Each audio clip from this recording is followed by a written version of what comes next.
Meenu TV.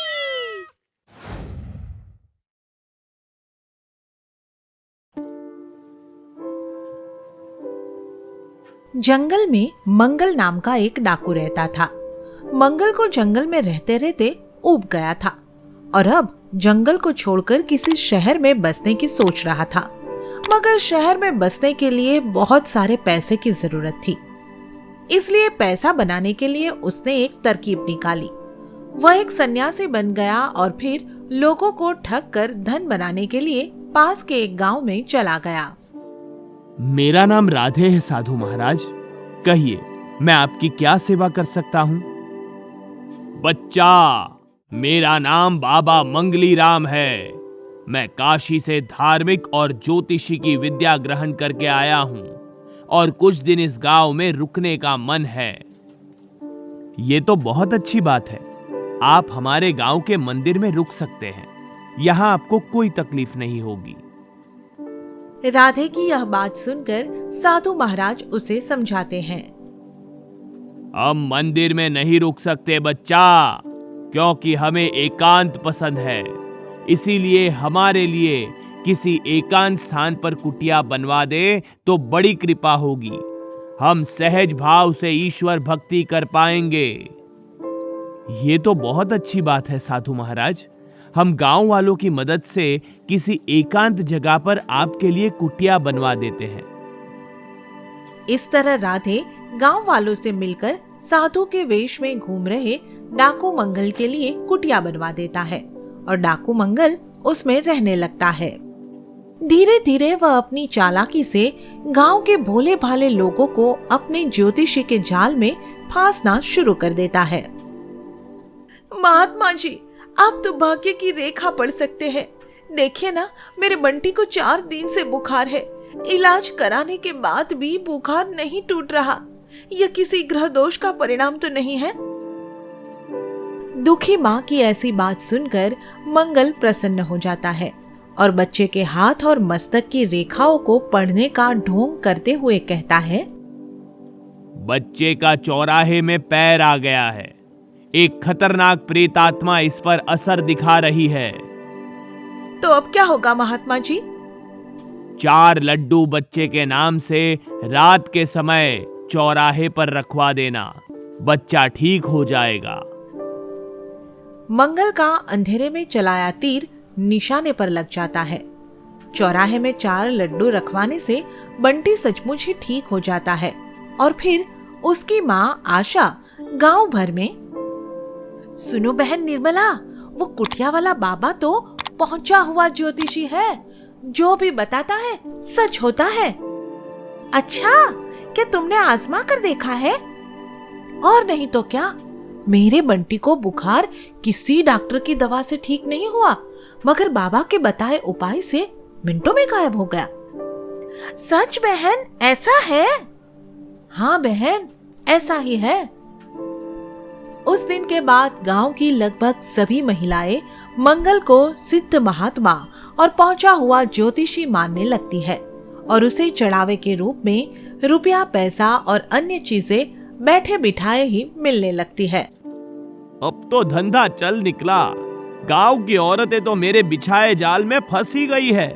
बस मर्द और फंस जाए, फिर तो मैं सबको कंगाल करके निकल लूंगा। गांव के मर्दों को फांसने के लिए मंगल अपनी कुटिया में भजन कीर्तन करना शुरू कर देता है और पूरे गांव में प्रसाद बंटवाता है। इस तरह वह कुछ ही दिनों में गांव वालों के लिए सिद्ध महात्मा बन जाता है और लोग उस पर भगवान जैसा भरोसा करने लगते हैं। फिर तो उसकी कुटिया एक बड़े आश्रम में बदल जाती है। महात्मा जी, आपके आने से तो हमारा गांव स्वर्ग बन गया है। स्वर्ग तो बन गया है, मगर अभी पूरा स्वर्ग नहीं बन पाया है। कुछ दिनों में पूरा स्वर्ग भी बना ही दूंगा। हाँ महात्मा जी, अगर ऐसा हुआ तो हम सब गांव वाले आपके एहसानमंद होंगे। इस तरह से कुछ दिन बीत जाते हैं और फिर अचानक ही गांव में कई लोग बीमार पड़ जाते हैं और महात्मा जी, ये अचानक गांव पर क्या आफत आन पड़ी? गांव के मर्द बीमार होने लगे हैं। कुछ बताओ महात्मा जी, यह क्या संकट है और इसे कैसे टाला जा सकता है? गांव की औरतों से अचानक ही उनके मर्दों के बीमार पड़ जाने की बात सुनकर मंगल मन ही मन बहुत खुश होता है और उसे भोले भाले गांव वालों को लूटने का अवसर मिल जाता है। ये तो बड़ी विकट समस्या है। अगर इसका उपाय न किया गया तो गांव की सब औरतों के सुहाग छिन जाएंगे। यह क्या कह रहे हो महात्मा जी? मैं वही कह रहा हूँ जो सच है। पर क्या सच है महात्मा जी? निर्मला की बात सुनकर मंगल कुछ देर के लिए अपनी आंखें बंद कर लेता है और फिर अपनी आंखें खोलते हुए कहता है, आपके पितरों की आत्माएं कष्ट में है। वे राहु नामक राक्षस की कैद में है। मगर यह सब कैसे हुआ महात्मा जी? आपके पितरों की आत्माएं आप सबके सौभाग्य के तारे बनकर आपके गांव पर रोशन रहती थी और उनकी कृपा से सब संकट टल जाते थे। मगर अब क्या साधु महाराज? मगर अब उन तारों को राहु नाम के इस राक्षस ने चुरा लिया है और वे सब इसकी कैद में है। यह सुनकर गांव की सभी महिलाएं घबरा जाती है। और अब क्या होगा महात्मा जी? गांव के सब मर्द एक एक करके मर जाएंगे।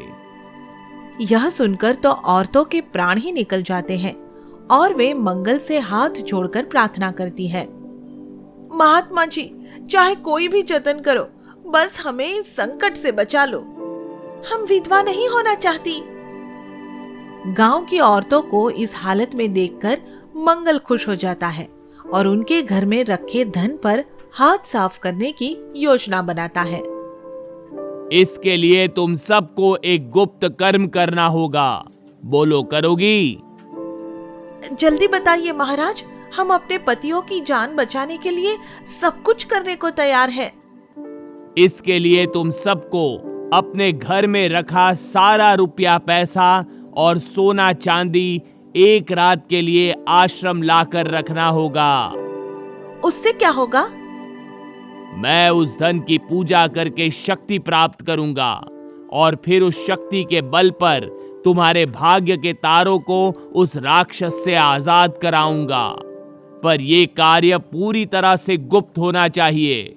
इसके बारे में किसी को बताया तो सबके पति मर जाएंगे। नहीं महात्मा जी, हम किसी को नहीं बताएंगे। उसके बाद गांव की सब औरतें अपने घरों में रखा सब रुपया पैसा और सोना चांदी चुपके से मंगल के पास लाकर रख देती है और फिर रात को मूर्ख औरतें अपने घरों में रखा सारा धन खुद ही एक डाकू के हाथों में सौंप गई। अब मैं ये सारा धन लेकर भाग जाऊंगा और इससे जीवन भर ऐश करूंगा। मंगल अपनी कामयाबी पर हंस ही रहा होता है कि तभी वहां एक चुड़ैल आ जाती है। इतना खुश मत हो डाकू मंगल, मैं तुझे यह धन लेकर कभी नहीं भागने दूंगी, समझा?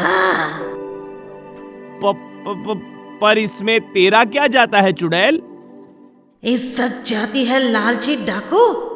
तू धन के लिए हम राक्षस जातियों को बदनाम करना चाहता है। तुझे शर्म आनी चाहिए। मैं एक डाकू हूं और मैं किसी पिशाच से कम नहीं हूं चुड़ैल। देखता हूं तू मुझे इस धन को लूटने से कैसे रोकती है।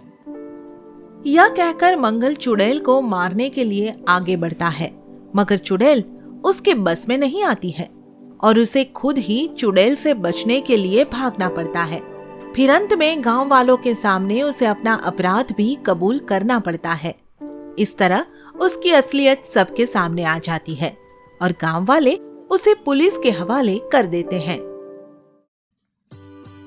आगे की मजेदार स्टोरी के लिए चैनल को सब्सक्राइब करें और बेल आइकन प्रेस करना ना भूलें।